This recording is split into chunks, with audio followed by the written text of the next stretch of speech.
hígado inflamado, el páncreas a lo mejor trabaja lento, todo. Porque hay muchas cosas. El cuerpo tiene una capacidad de resolución tremenda. Hay que permitir que lo haga. Para mí lo más importante es, para nosotros, lo más importante es cómo te has desarrollado de pequeño, que hayas generado un montón de sistema inmunitario muy específico, cómo te has desarrollado emocionalmente de pequeño, cómo te has desarrollado motor, a nivel motor de pequeño, porque eso va a definir tu estructura. Si eso está bien hecho, tienes muchos recursos para vivir. Ahora, si tú has vivido asustada en tu casa emocionalmente, si no has podido gatear correctamente, entonces saldrán muchos problemas, antes o después. Y son pacientes crónicos, son pacientes que vienen 3 o 4 veces, se mejoran una cosa, a los 4 años vienen otras 3 o 4 veces, mejoran de otras, y ven así. ¿Sabes? Pero depende mucho de lo que ha ocurrido cuando somos pequeños, mucho. Pues se puede hacer una medicina preventiva. Siempre. Esa es la idea, claro. Claro, que la mejor medicina preventiva es una buena dieta y una buena limpieza. Ahí ganas ya, lo que le has dicho, un 50% de la curación. Fibromialgia, fibrosis, mio, músculo, algia, dolor. Dolor muscular por fibrosidad. Ese es el diagnóstico médico. La pregunta que tiene que hacer una mujer al médico es: ¿por qué tengo fibrosidad muscular? ¿Qué es lo que me lleva a tener fibrosidad muscular? Entonces, no es solamente que te cataloguen de migrañas. ¿Sí? ¿Pero por qué? Fácil de plantar. ¿Pero por qué? O sea, ¿por qué tengo un problema? Y lo que sí es importante preguntarle al médico, y yo os aconsejo que lo hagáis así, es: ¿usted sabe por qué tengo fibromialgia? No. Entonces, ¿sabe usted de alguien que pueda decir por qué? Para que no me hagan más pruebas. Mándeme a alguien que me pueda decir por qué. Porque si usted sabe por qué tengo algo, podemos quitarlo. Pero si no sabe por qué tengo algo, me voy a quedar toda la vida con eso. Entonces, preguntar el por qué es importante. No te van a contestar, porque no se sabe. Pero eso hace pensar al médico. Y realmente tenemos que despertarlos. Vas a un médico, te sientas delante del médico, me pasa esto, y él va al ordenador. Tómate esto. Pero si el médico antes, el médico de la bicicleta, el médico del campo, te metía el dedo en el pompi, te metía el dedo en la oreja, te sacaba el cerumen, te veía los mocos, le había dicho a tu madre que dejase la orina y la caca ahí para él verla e incluso tocarla, a ver si había grasa, proteína. ¿Dónde está ese médico? ¿Qué se ve en el ordenador? Que no veía el médico de entonces con todo eso.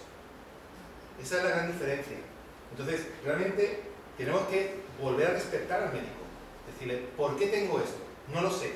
¿Y a usted no le interesa saber por qué lo tengo? ¿No le interesa saberlo? O sea, ¿usted me va a mandar algo para quitarme la inflamación sin saber por qué tengo la inflamación?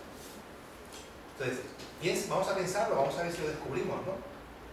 Esa es la inquietud que tenemos que despertar, porque el médico, que realmente es médico, que lleva a Hipócrates dentro de él, y lo juró además, ese médico va a decir: pues sí me interesa, quiero saber por qué. ¿Sabe usted cómo hacerlo? Pues no lo sé, pero vamos a buscarlo juntos, ¿no? Hacerse socio del médico. Esa es la idea. Pero hay muchos médicos, disculpa, que cuando uno los emplaza, te dicen: ¿quién es el médico? ¿Es usted o soy yo? Entonces yo le digo: sí, pero yo soy la persona que está sintiendo la dolencia. Y como medianamente sé algo de la causa, entonces, ¿por qué me pasa eso? No, usted tiene que decir... Ni me levanta la mirada. Claro, usted tiene que decir: si usted es el médico, pero yo le pago. Le pago mi seguridad social. Entonces, que te vayas. claro, si el médico no tiene interés, entonces dice: si yo con su permiso voy a buscar a otro médico que tenga curiosidad, no usted. Para eso existe un inspector médico. O sea, es que si nosotros no hacemos ese trabajo, no vamos a llegar a ningún sitio. O sea, yo tengo pacientes que son médicos, pacientes que son farmacéuticos, y ellos tienen curiosidad. En cambio, tengo médicos fuera que no tienen ninguna curiosidad. Yo trabajo con médicos, y médicos que me escriben y me dicen: ¿cómo has encontrado esto? Y le digo: con mi técnica. ¿Pero tú cómo lo enfocarías? Le pregunto: ¿tú cómo lo enfocarías? Y me da su visión. Qué cosa tan bonita de hacer un matrimonio entre las dos medicinas, dos enfoques, las dos caras de la moneda que componen la moneda entera. por eso podemos comprar, lo que sea.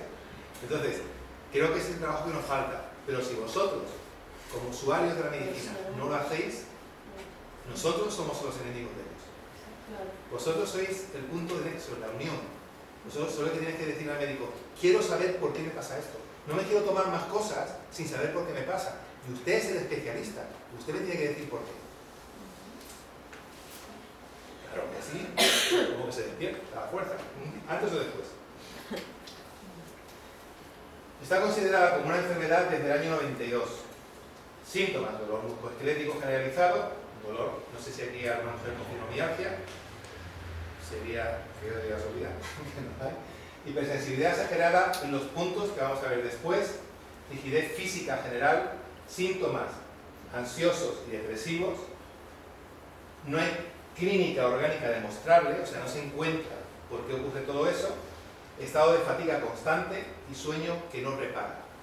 O sea, se levanta la mujer más cansada de lo que se acostumbró. La padece de entre el 0,6 y al 10,5% de la población en Europa, dependiendo de cada ciudad.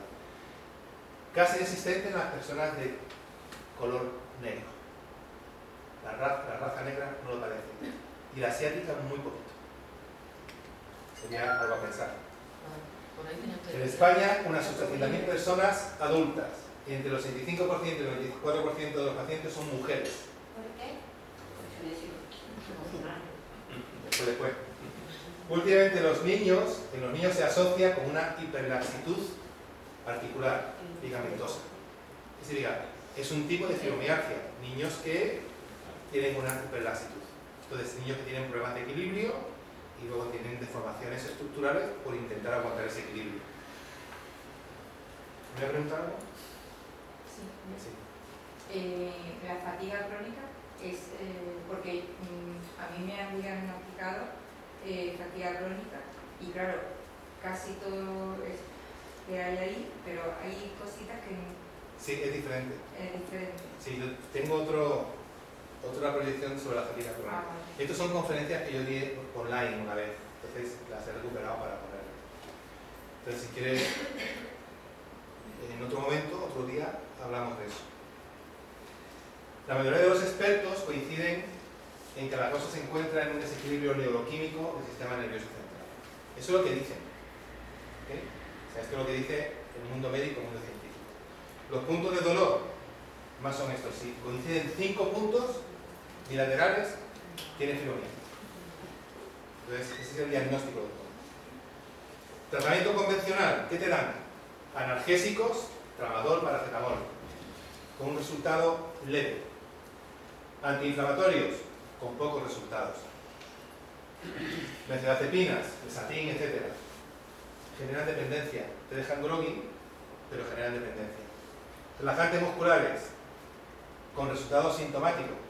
Cuando se va a hacer efecto, viene el dolor. Anticonvulsivos, con resultado sintomático. Cuando se va a hacer el efecto, viene el dolor. Antidepresivos, sin resultado, estás adormecido. Esteroides, etcétera, etcétera, y terapia física, terapia psicológica para que aceptes que vas a vivir con dolor el resto de tu vida. Eso es más o menos. ¿Cuál es el enfoque nuestro, el enfoque que le damos de la medicina biológica? Volvemos al barril. ¿Qué ocurre aquí? ¿Qué es lo que hace que este barril se agriete? Que empiece a resquebrajarse, que se le salga el líquido que tiene dentro. ¿Qué es lo que hace que el barril se rompa? ¿Qué le hemos metido dentro? ¿Qué está pasando en esa fermentación? Hasta luego. Hasta luego.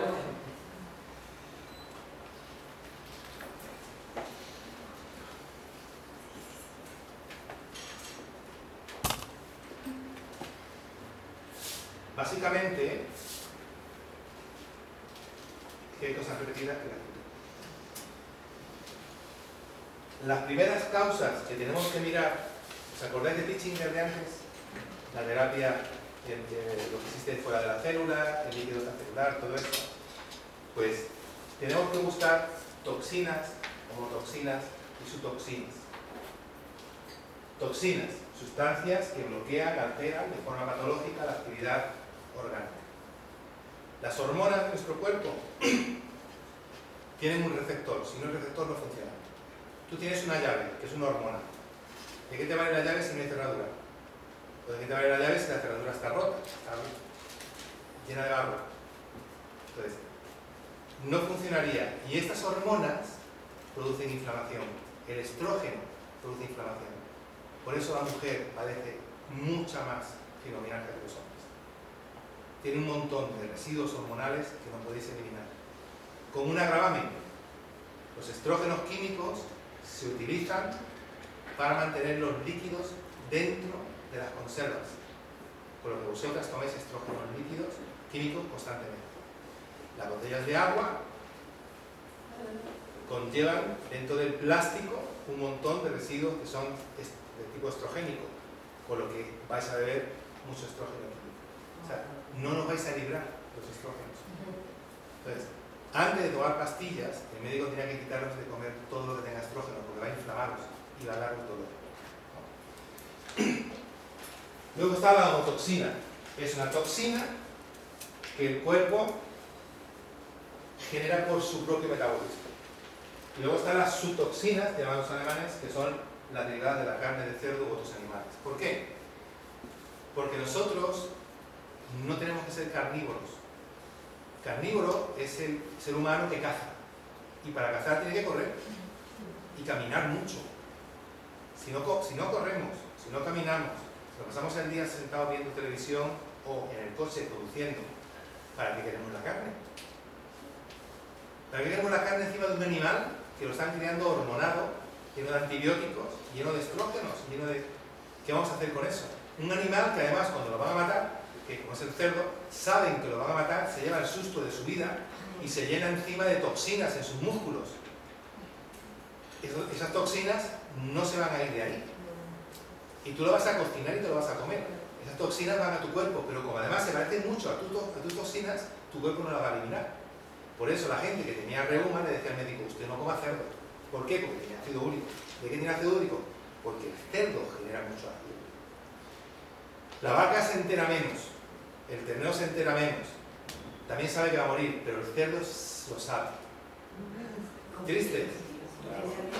Hombre, cuando a principios del siglo pasado y a mediados del siglo pasado la gente criaba un cerdo en su casa y se comían un cerdo para todo un año para una familia de 8 o 10 personas. Hoy en día nos comemos como 10 cerdos por familia. O sea, ¿por qué? Porque no tenemos que matarlo, vamos a la carnicería y lo compramos. Entonces, es el primer vistazo que tenemos que echar a nuestra comida. ¿Nos hace falta la carne? ¿O es por puro gusto? O sea, si fuésemos cazadores, ok, pero no somos cazadores. ¿Cuáles son las toxinas? Metales pesados. ¿Dónde están los metales pesados? En la mayoría de nuestras bocas, las amalgamas, en todos los cocinados, en la ropa, en el medio ambiente. Quitaron la gasolina sin plomo, ¿os acordáis? Pero el catalizador tiene aluminio, que es peor que el plomo. Yo lo que siento con la carne es que me sacío. Yo vengo de Argentina y mi alimentación era carnívora. Pero, recuerdo que con 18 años me dolía un dedo y era un ácido úrico altísimo. No tenía ni noción. Cuando vine aquí, bueno, cambié y amplié mi alimentación. Pero no como tanta carne, el cerdo no me gusta, pero yo siento que como carne estoy llena. claro. No quiero más. Se ve que mi cuerpo es bien asimilado. Yo creo que no, ya veremos de eso. Bueno, xenoestrógenos, inflamatorios y cancerígenos. Toda la lata de conserva, uno de los peores, os voy a contar después unas pocas cosas sobre la comida, es el plastiquito blanco de la lata de conservas. Eso es un degenerador celular tremendo. Bueno, aquí os hablo de lo que tengo colgado ahí, que nos hablan de que comemos 30.000 productos cancerígenos y 140.000 tóxicos sin controlar por salud pública. Metales pesados, vuestra boca. El mercurio degenera, el mercurio amalgama. El mercurio es utilizado por el sistema microbiano como un disco duro, donde hacer mutaciones. O sea, los metales pesados, cuando pueden entrar dentro un virus es una bola, imaginaros, de proteína y dentro está un poquito de ADN. Pues si el virus puede coger y meter dentro una partícula de un metal pesado, especialmente mercurio, las mutaciones las hace en una hora, en vez de en una semana. O sea, lo usa como un disco duro de un ordenador, actúa mucho más rápido. Por eso los virus de hoy en día hacen mutaciones, primero tiene bronquio, luego diarrea, luego está muy mal y luego no sabe qué está pasando. Entonces, ellos son así de rápidos ya gracias a los aliados que se van buscando, ¿no?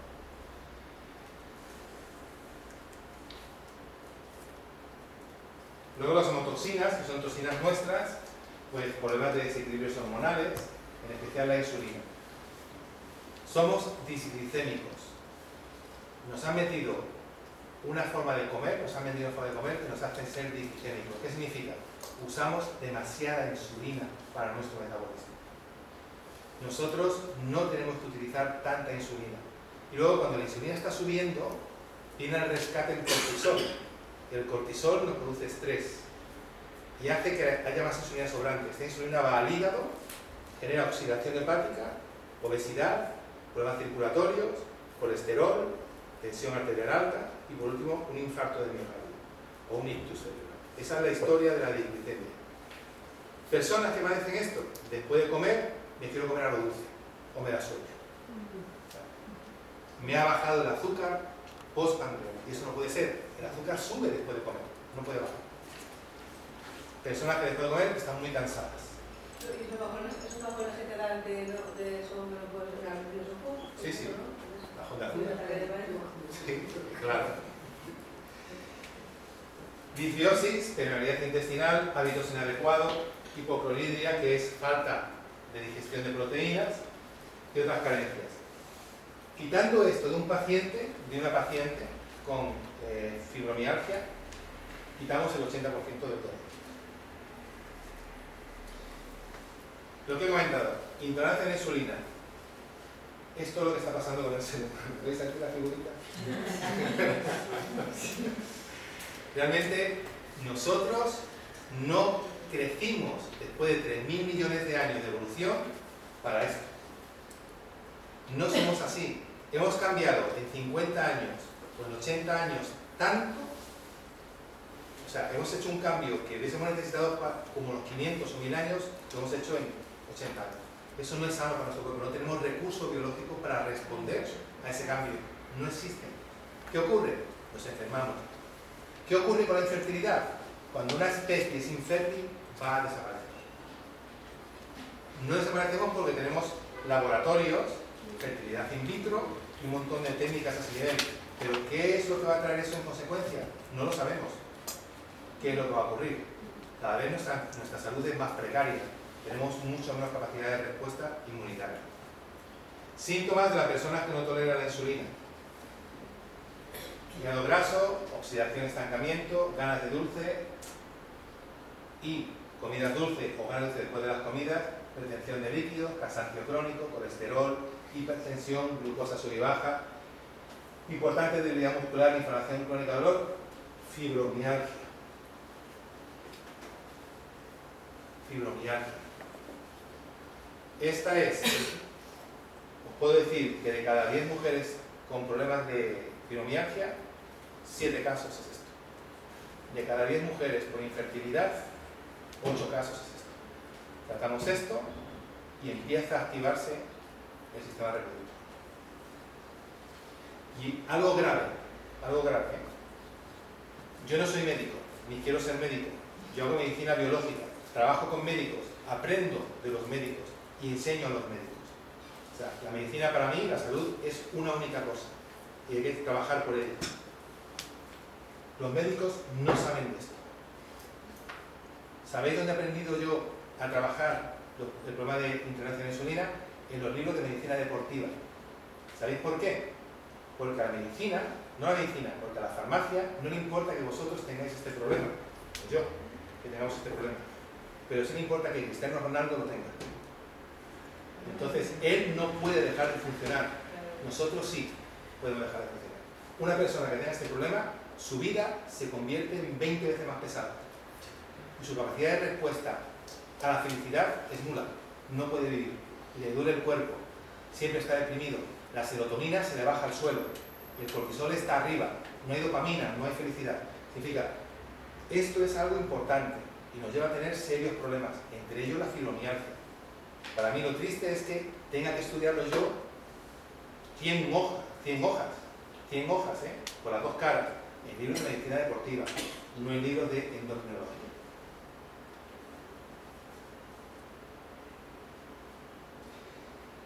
En el mundo de la fibromialgia hay que poner especial atención al movimiento microbiano.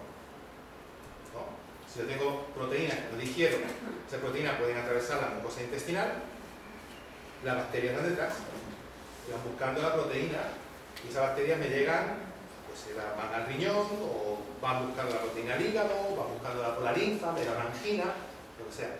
Entonces, hay que buscar qué ocurre con el mundo microbiano, con ese equilibrio que tenemos dentro. Parásitos. Dicen que no tenemos parásitos. Dicen la medicina que esto no existe aquí, que somos países desarrollados. ¿Okay? Hace 5 años o 6 años, no me acuerdo, me reciclé de parasitología. Y fui aparte de entrar en el ordenador y buscar con gente de otros países, etc., me fui a la Facultad de Biológica de Málaga. Y Carmen Salas, que es la profesora de gusanos y de cosas, me dice: llevo 20 años intentando meter un grupo de biólogos en Carlos Saya para que traten los gusanos de la gente. O sea, ellos saben que los pacientes tienen gusanos, pero el médico no lo acepta. En un análisis de heces no salen los gusanos, porque un gusano pone huevos igual 1 o 2 veces al año. No va a coincidir en qué ese día te han hecho un análisis de heces. Antiguamente te decían, para saber si tiene gusanos un paciente, le tienes que hacer un análisis de heces, día sí, día no, durante 3 meses. Y aún así, si no salen los huevitos, no salen ningún tipo de anticuerpo, si consideras que tiene gusanos, trata los parásitos. O sea, le daban la prerrogativa al médico de tratarlos si él pensaba que tenían gusanos. Esto es mucho más frecuente. Había una doctora, si queréis leer sobre ella, que se llama doctora Clark, que desarrolló el estudio sobre los gusanos. Ella era canadiense. Yo estudié su método en 2 ocasiones, una vez en México y otra vez aquí en España. El resultado es espectacular. El resultado es genial. Yo he visto gente curarse de cáncer, porque ya trabaja cáncer, además trabaja a personas desahuciadas, no a personas que estén tratándose, o personas que suponen que se van a curar de cáncer, no, solo personas desahuciadas. Y el resultado es para leerlo, porque sí merece la pena. Pero los gusanos nos ayudan a vivir. Nosotros tenemos que tener gusanos. ¿Por qué? Porque cuando nosotros comemos comida que no digerimos bien, el gusano se la come y se la digiere. Y cuando el gusano se muere, te deja dentro de tu intestino esa flora intestinal que sí digiere lo que tú digeres. Y de esa forma, lo que tenemos es una especie de aliado para desarrollar nuestra flora intestinal. ¿Qué ocurre cuando el gusano se vuelve tóxico? ¿Y por qué se vuelve tóxico? Porque come muchos derivados del petróleo, especialmente metales pesados. Eso hace que se vuelva mórbido y la bacteria de su intestino se vuelve mucho más agresiva.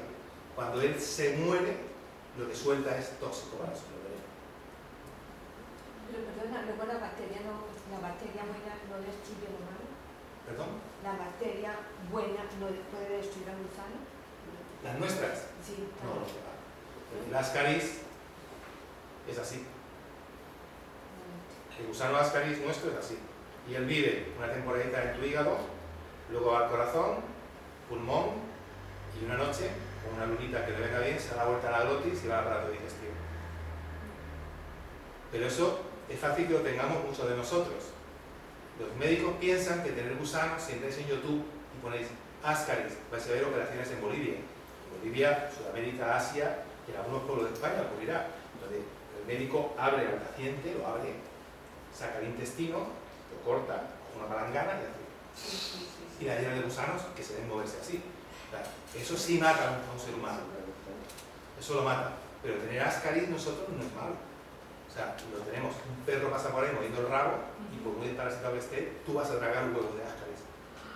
O sea, es que vive con nosotros. Estaban aquí antes. Estaban aquí, estamos en su lugar. Y ellos, eso es una simbiosis. La vida es simbiótica. La vida no es destructiva. O sea, la vida hemos evolucionado porque nos hemos cooperado unos con otros. Si los gusanos no cooperan con nosotros, no sobrevivimos. No solamente para pescar, que se pueden utilizar. Entonces, ¿cuándo te tienes que desparasitar y cuándo no? No, un par de veces al año. Te tomas un tarrito de...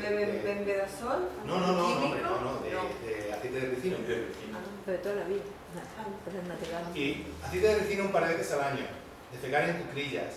No pasarte con la comida. Procurar comer alimentos que digieres correctamente. Hacerte alguna lavativa de vez en cuando, pero lavativa, no hacerte hidrocono, lavativa. O sea, ponerte un enema de manzanilla o algo así y ya está. Como hacían nuestros abuelos. Lo han hecho toda la vida y ellos comían bien. Es que nosotros no comemos bien. Además, la forma de defecar nuestra es tóxica. De estar sentado defecando tienes que apretar así y eso no es sano. Si te pones en cuclillas a defecar, ya no tienes que apretar. Pues tu propio intestino hace el trabajo. O sea, tenemos costumbres que son tóxicas para nosotros. Una investigación en los años 80 en Estados Unidos vieron que un porcentaje enorme, hablamos de un 70 y muchos por ciento, de cáncer de colon, cáncer de próstata, de ovarios, de útero, se evitarían si defecásemos en cuclillas. Como hemos hecho toda la vida. ¿En España antes los representantes eran así? Sí, yo los tenía en mi gimnasio, pero no se usaban. La cándida albicans es algo muy famoso que hace una labor maravillosa porque una cándida es una levadura que fermenta eso que no has digerido y lo destruye para que no lo asimiles, simplemente te limpia el intestino. Por otro lado, ella hace acopio de las vitaminas B, minerales, etc. y te los da a ti, o sea, realmente te nutre. Pero si le cambias el terreno, amigo, entonces tenemos un problema. Ella tiene que vivir en el terreno propio contigo. Si te pones ácido, ella va a mutar, va a hacer micelio, se mete en tu intestino, en tus mucosas, genera esporas, atraviesa la espora, entra en sangre y aparece hongos en la piel, en la boca, en la vagina, hábitat natural, intestino. Tiene que estar ahí y es sano que esté ahí y es fisiológico. Importante, no tampas. Sobre todo a las mujeres que habéis padecido de garganta. Esto produce fibromialgia. ¿Por qué? Porque estamos hablando de bacterias gram positivas, estreptococos, estafilococos, con un poder destructivo enorme. Si tenéis una cajita de tampas en vuestra casa y sacáis el papelón que hay dentro, leéis, tenga cuidado con el shock tóxico menstrual. No es importante, pero le puede causar la muerte. Entonces, no es importante, pero te puede matar. Entonces, ¿por qué? Te lo leo porque de verdad... Sí, lo pone. Entonces, si lees la historia del shock tóxico menstrual, te dice, en los años 70 y tantos en Estados Unidos, unas mujeres empezaron a tener fallos multiorgánicos. No funcionaba el riñón, no funcionaba el intestino, el hígado, no sé qué, y morían. Entonces empezaron a investigar y dijeron, es que la dioxina del tampas, la dioxina es venenosa y produce este problema. Ok, quitaron la dioxina, evidentemente el fallo multiorgánico descendió, pero siguió. Se siguió investigando y no van a contar nada más. Pero lo que se investigó es que cuando tú pones un tampas en tu vagina, resulta de que baja la humedad, se quita cuando se seca. Y al secarse en ese momento, las bacterias gram positivas, si habéis padecido de garganta, las tenéis ahí, si habéis padecido de sinusitis, otitis, las tenéis ahí, esas bacterias, la inmunidad baja y las bacterias se hiperactivan produciendo antígenos, toxinas, veneno, que el cuerpo vuestro no reconoce. Esos antígenos son los que van siendo alojados en los órganos y el órgano muere. ¿Por qué? Porque la bacteria come carne. Esa bacteria come carne y come sangre. ¿Qué hace la bacteria que come carne? Matar al animal para comérselo. Entonces esa bacteria va a inhabilitar vuestro cuerpo para comérselo, porque es lo que hace. Se ha desarrollado para eso. Ella es la que mata a un gusano. Ella es la que mata un montón de elementos que tenemos en el intestino. Bloquea al parásito y lo deshace y se lo come. Eso lo hace. Entonces, si hay padecido de gargantas, eso está prohibido.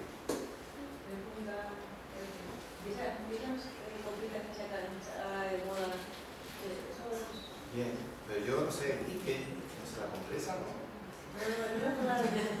Sí, eso. Sí, la compra, ¿no? Pero yo no sé si es cómodo llevar eso. Ni tampoco si es sano. Yo creo que...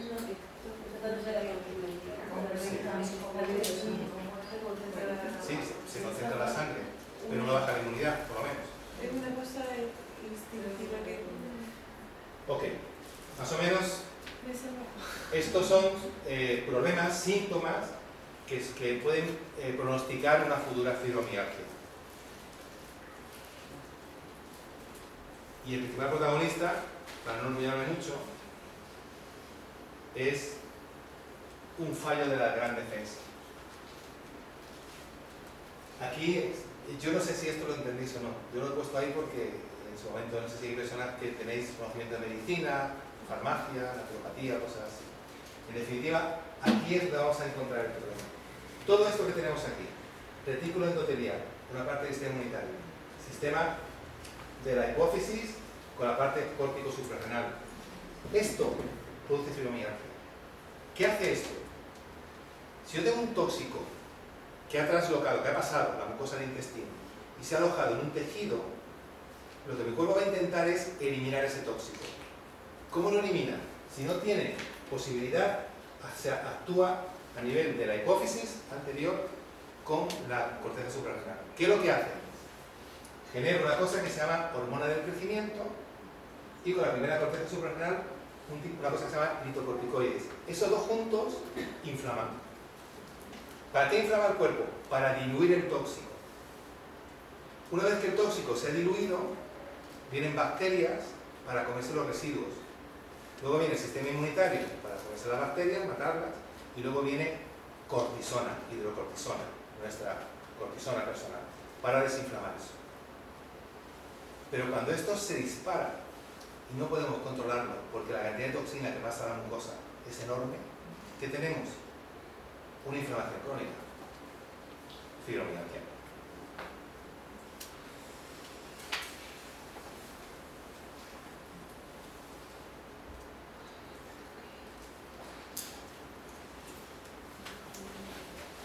Aquí queda mucho más que yo voy a enviar, pero prefiero pasar mi palabra.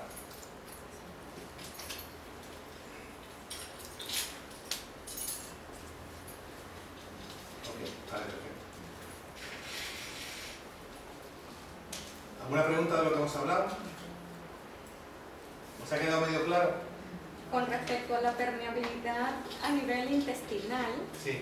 o sea, me gustaría de una forma esquemática, y el arsénico, ¿dónde se consigue? ¿El qué? El arsénico. Arsénico. Con respecto a los metales pesados, En la fábrica de papel. con papel. No, el arsénico, para testar arsénico. No. Cuando hay personas que les sale arsénico, desde el punto de vista electromagnético, porque uno Sí. le sale plomo. ¿De dónde cogemos arsénico? Ajá. Sí, del agua, de las fábricas de papel, de cantidad de pesticidas, Sí. lo tenemos en todos lados.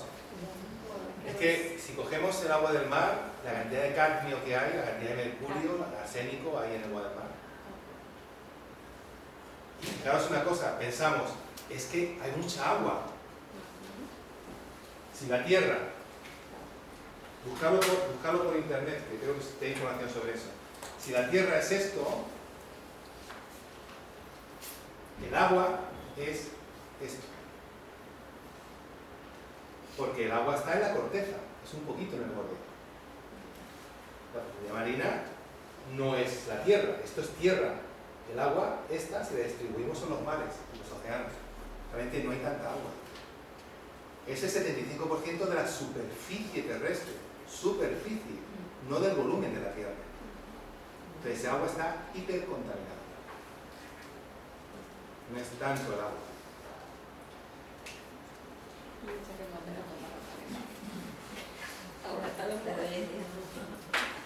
Entonces, arsénico puedes encontrar ahí, en papel. Arsénico se usa para el vino, para algunos vinos. Cianuro se usa para algunos vinos. Para darle un color homogéneo. ¿Y cómo hacer para esa permeabilidad? O sea, es que como lo dijo tan rápido así, la permeabilidad intestinal. Es que no he dado terapia para eso.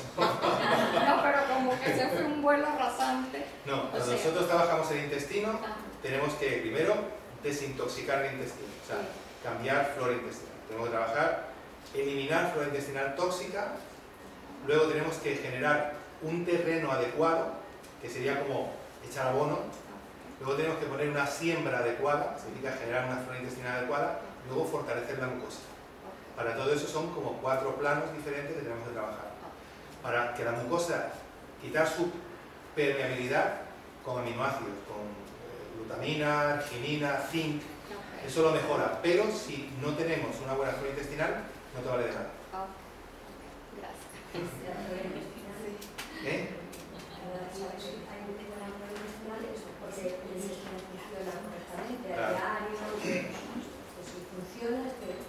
Sí. No, y el color de la, no sabe el color de las heces, hasta luego. El color de las personas.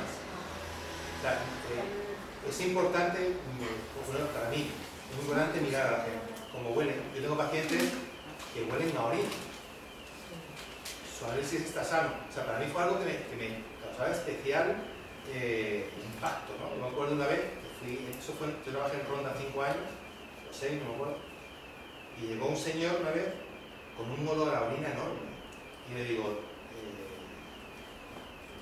me han hecho análisis de orina, ¿eso cómo está? ¿Todo bien? Ah, bueno, hace mucho calor, ¿sí? Yo, no, era verano, hace mucho calor, sí, no, yo me acabo de bañar, o sea, venía limpio, olía a orina. Cojo un algodón, le froto la piel, huele a orina. En cambio los análisis están bien. ¿Cómo es que eso no se ve? Le tratas, le viene por dolor, etc. Le tratas su riñón, se le va el olor a orina y se le van los dolores. Entonces, el olor, el color de la persona. Tu color es un poquito hepático, el tuyo. ¿Por qué? Porque tu color de ojos, tu color de pelo, te sobra un poquito de verde. Te sobra un poquito de verde.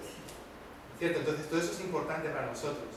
No es lo mismo. O sea, tú puedes ver caminar a una persona así, y yo ya sé que tiene un problema en sus rodillas, en su parte lumbar, en su boca, en sus pies. Es así, ¿no? Yo he tenido pacientes que me han llegado, me traen a su hijo, y el hijo viene así. ¿Qué le pasa al chaval? Pues que le duele la rodilla. ¿Cómo que la rodilla? Sí, le duele la rodilla. Tírate la camiseta. Se tira la camiseta y está así. Y le digo a la madre, ¿usted se ha dado cuenta que está torcido? Ah, pues sí, es verdad. ¿Cómo que sí que es verdad? Sí, es evidente. Pero es que es más grave. Yo he tenido jugadores del Unicaja aquí y me llega, es que mi hijo tiene un dolor de rodillas. Mi chaval enorme, con un pantalón por ahí. Lo miro y tiene el gemelo izquierdo así, el gemelo derecho así. O sea, la tercera parte del izquierdo. Y le digo a la madre, ¿usted se ha dado cuenta de la pierna de su hijo? ¿Qué le pasa? Pues mire esta pierna como es y esta. Ay, pues sí, es verdad. Y le digo, ¿y tu médico te ha visto? Sí. ¿Y no se ha dado cuenta?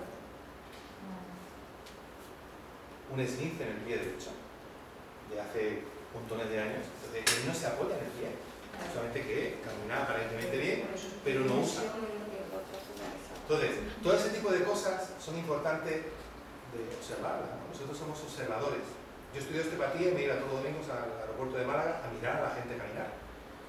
Tomar notas de la gente, le preguntaba a la gente, me equivocaba siempre, pero eso me ayudó a saber que me estaba equivocando, y eso es sano, es lo mejor que ocurre. O sea, equivocarse es lo más maravilloso del mundo.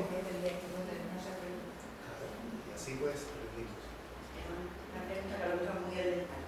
¿Qué diferencia entre mucosa y flora? ¿O esto relacionada de qué manera? La mucosa es el pellejo donde vive la flora. La flora son los microbios, y la mucosa es el terreno, la piel. Cuando se habla de una mucosa intestinal puede estar más en la parte... El pellejo, por ejemplo, un colon irritado, te encuentras que la mucosa se inflama, genera moco y se desinflama. Se inflama, genera moco y tú tienes una diarrea. Al inflamarse duele. Una colitis ulcerosa es que esa mucosa se ha inflamado, desinflamado hasta que llega un punto en el que ha hecho úlcera. No tiene que ver con la flora, pero te están hablando de la mucosa. Y un Crohn es cuando la mucosa se ha degenerado y el daño ha llegado al tejido, a la parte intramural, a la parte de... Pues, Ibeto va a hablar de alimentación. ¿Me puedes decir otra secretaria de nivel? No, yo trabajo 12 horas de pie, de toda la vida. Tengo buenas piernas.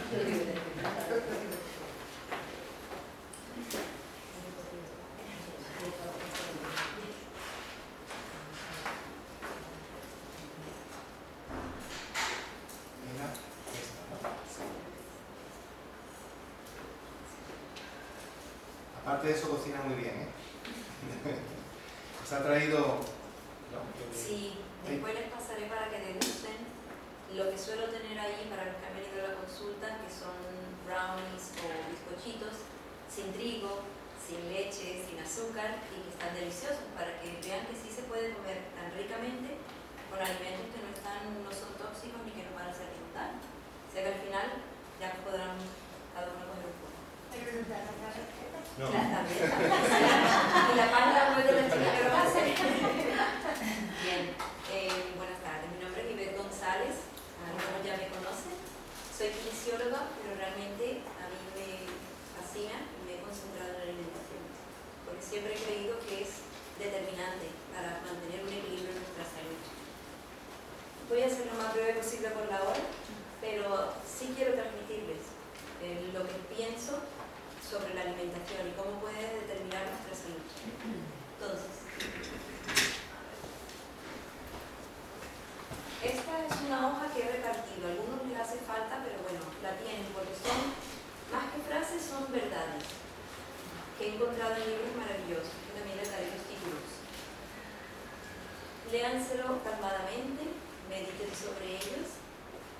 Conciencia y responsabilidad deben ser las dos palabras claves para que conciernen a nuestra salud. De lo que hablaba anteriormente Francisco.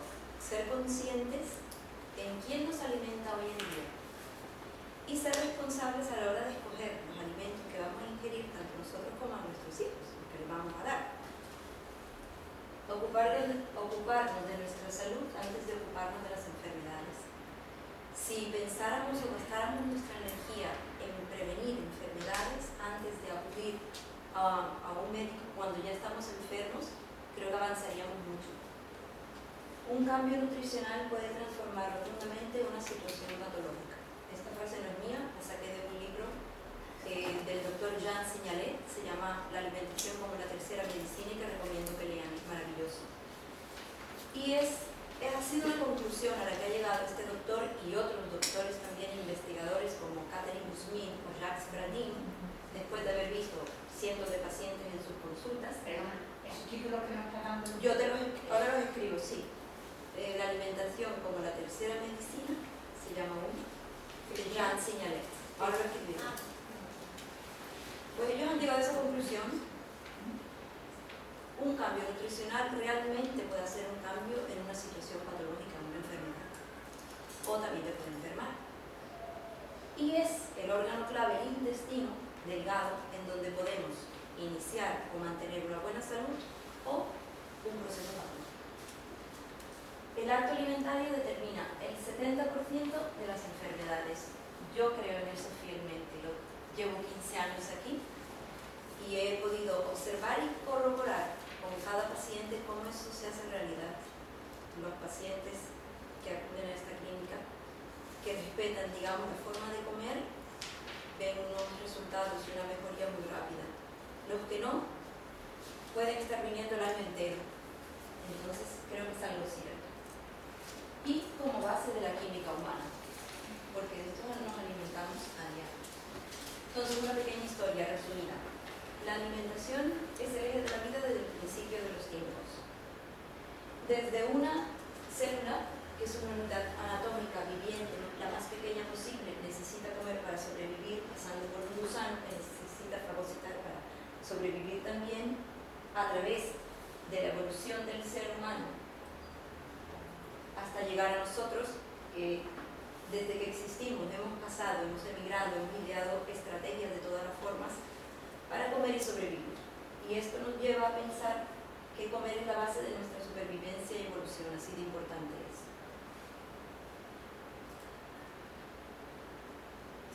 ¿Qué es lo que ha pasado? Durante cientos de años nuestros antepasados se alimentaron de una forma basada en nuestro entorno. Comíamos lo que crecía en nuestro entorno. Fertilizábamos nuestra tierra con cosas de origen natural y de la experiencia aprendida. Esta forma de comer era ideal para una adaptación óptima. Y así fue por muchas generaciones. Pero cuando comenzaron los problemas de nutrición, cuando la alimentación se hizo industrial,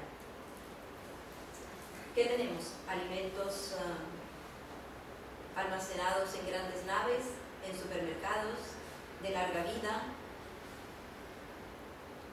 Apareció el comercio y los sistemas de transporte, se implantaron supermercados, como he dicho, y ¿qué ha sucedido?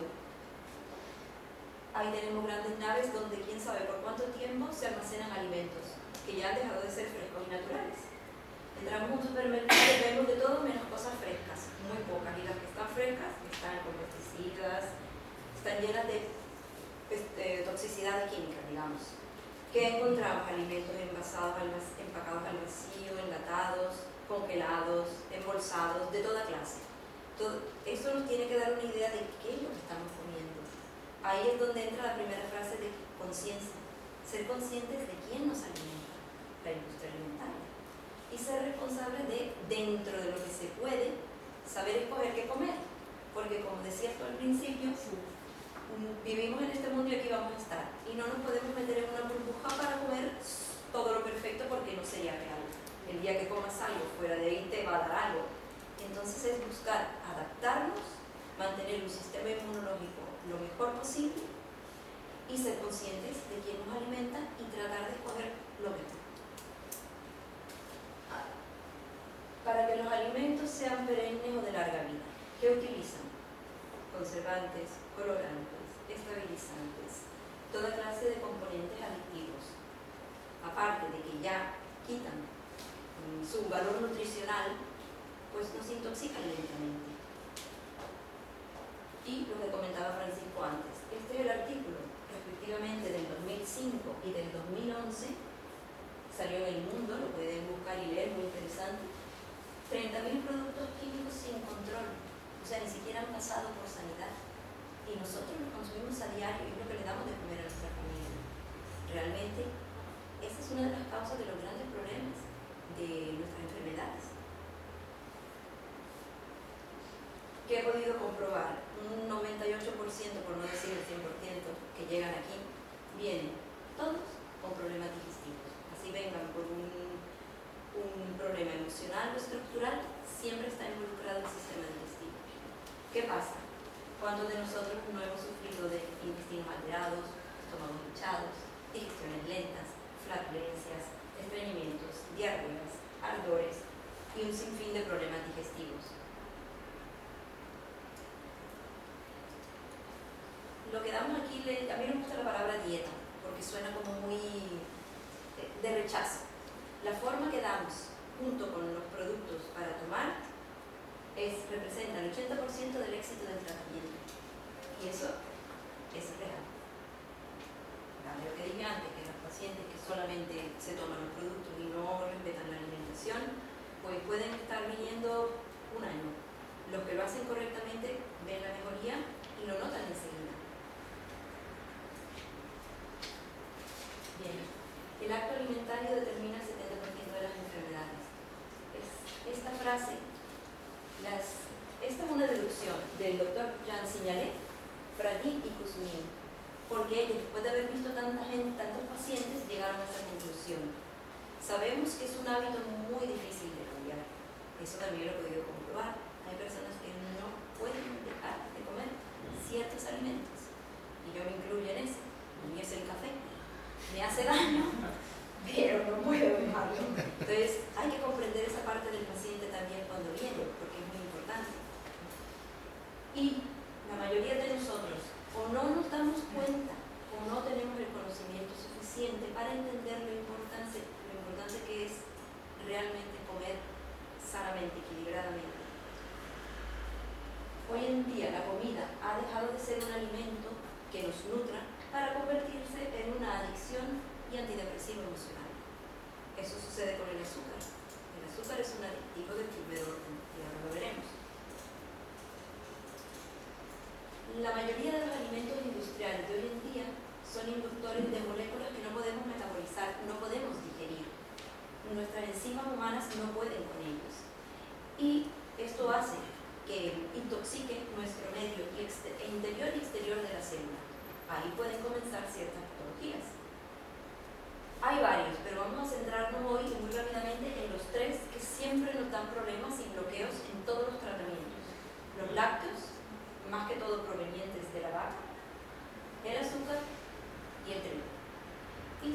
alimentos que se cocinan a más de 100 grados centígrados se vuelven tóxicos. Entonces, lácteos de vaca. ¿Cuántos aquí consumimos o le damos a nuestros hijos lácteos de vaca? No. Nadie toma lácteos de vaca, ¿no? Empezamos tan educados. No, está muy bien, ¿eh? No venía de la leche de vaca, no venía. Reventándose. A ver, ¿por qué es la pelea contra la leche de vaca? Porque es una grasa saturada no aconsejable para el ser humano. Contiene factores de crecimiento capaces de hacer engordar al ternero unos 200 kilogramos en 6 meses. Pero eso es para el ternero. Imagínense esos factores que causarían al ser humano. Son muy tóxicos. Aparte, tiene una proteína, la caseína y la albúmina, que tiene un peso molecular mucho mayor que el digerible por el ser humano. Es indigerible y no es biodisponible. Realmente, lo que sacamos de un vaso de leche de vaca es tan mínimo que no vale ni la pena. ¿De dónde se puede conseguir mejor calcio? De semillas de sésamo, vegetales de hoja verde, legumbres, yema de huevo, pimientos, sardinas y muchos alimentos que nos aportan mejor calcio que la leche de vaca. Y para los niños, mejores sustitutos de la leche son las vegetales: arroz, de almendras, de soja y hasta la leche de cabra, al que le guste la leche animal. Pero la cabra es más biodisponible para el ser humano que la de vaca. Perdona, Sí. te interrumpo un segundo. Estás hablando de los lácteos de la vaca, lo que es la carne. No, solamente lácteos, que son leche, queso, yogures, mantequilla. Eso sería lo que... O sea, si yo me quito eso de la dieta, la ternera, por ejemplo, su carne. la puedo... Es igual, la ternera es pequeña. Sí, pero que te quiero decir que dentro de que es carne, y ya hemos estado hablando de que la carne no sería muy recomendable porque no cazamos y tal, Sí. que no es una carne como muy dañina, ¿no? O sea, No, para el que no le haga daño, claro que Vale. no. Claro que no, hay personas que perfectamente pueden la pueden tolerarla. tolerar. Si todo se trata de si tu organismo la tolera El mejor o consejo es peor. no abusar de las carnes rojas. Vale. Sencillamente porque contienen, por ejemplo, ácido úrico, Ujú. que se acumula y te da una mayoría de problemas. Sí, vale. Pero ahora solamente los provenientes de los De lácteos, los lácteos. de la leche de la vaca. Para desglosarlo un poco, la leche humana contiene aproximadamente 45 gramos de lípido, o sea, de grasa por litro. 55% de ellos son ácidos grasos poliinsaturados y 45% saturados. Tiene un alto contenido en ácido linoleico, que es precursor de las prostaglandinas antiinflamatorias, que en realidad eso nos ayudaría. ¿Qué pasa con la leche de vaca? Contiene 70% de ácidos grasos saturados y 30 poliinsaturados. Esta estructura favorece la formación de prostaglandinas y además ese 30% de poliinsaturados pierde sus propiedades cuando las pasteurizan y pasa por todo el proceso con el calor. ¿Qué pasa? Se desnaturaliza y ya no pueden ser precursores de sustancias antiinflamatorias, lo que la convierte en un 100% en un alimento inflamatorio. O sea que realmente no es ni digerible y es dañino. También existen, hay personas que podrán tomarla, claro que sí, para eso está el testaje, se puede tomar. Siempre y cuando tú tengas un equilibrio de salud, que tu propio sistema pueda deshacerse de los tóxicos que no necesita sin causar ningún problema. Ese sería el propósito de tener una buena salud, poder ingerirlos alguna vez en la vida sin que te causen problemas. Dime. Si viene de vaca es lo mismo. Mientras venga de la vaca, de cabra es mejor. Y también se hacen kéfires de soja, de arroz. Los vegetales son siempre mejores. Azúcar. ¿Alguien de aquí come azúcar? O alimentos que contengan azúcar. Porque no es solamente el azúcar blanca, es todo lo que conlleva azúcar. Que hoy en día lo usan como conservante. Sí, ¿no? Lo que pasa con el azúcar morena es que si realmente ustedes la probaran, la real no la toman. Es tan fuerte, la natural, que cambia el sabor de los alimentos. Lo que